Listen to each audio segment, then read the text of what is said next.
Well, it seems like every weekend is a rainy weekend, and it's hard to get the work I have to get done, much less mess around with prep of the month. But this prep of the month is a pretty important one, and it's one I really can't put off, and it's revamping my Get Home kit. As you would know if you're one of my 5 faithful subscribers, I've gotten a new job closer to home. And I no longer have the ridiculously long get home route that I did.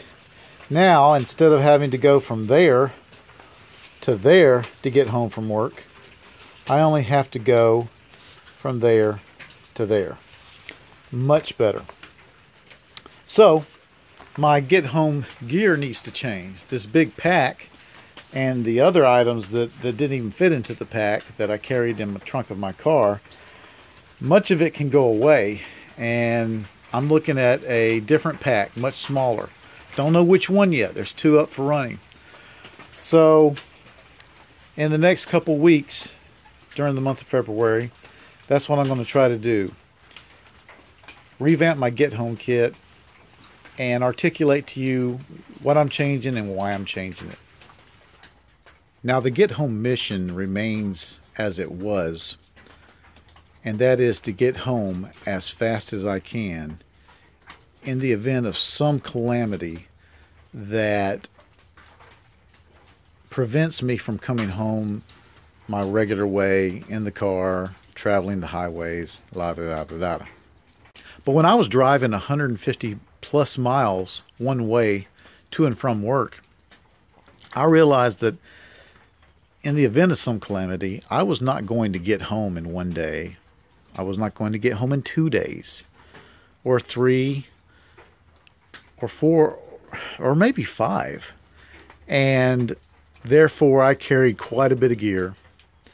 And I even planned a kind of extreme method, which was a waterborne route for getting home. But now that I'm so much closer, and most of my route is going to be over military land, I have been able to drastically reduce what I plan on carrying to get home. But first things first, and that's the route. As I said, most of my get home is going to be over military land. Because I'm not traveling near as far, I can get rid of all of these maps. These are different maps that I had accrued to cover that distance. Now I can make do with just these maps, and I've really got one real boon in that I've managed to get hold of a current military map covering my area. And other than one major highway danger area and one major water obstacle, my route should be over nice and safe military land where I won't have to deal with the public at all. And I'm really stoked about that. But it means changes to how I look and what I carry.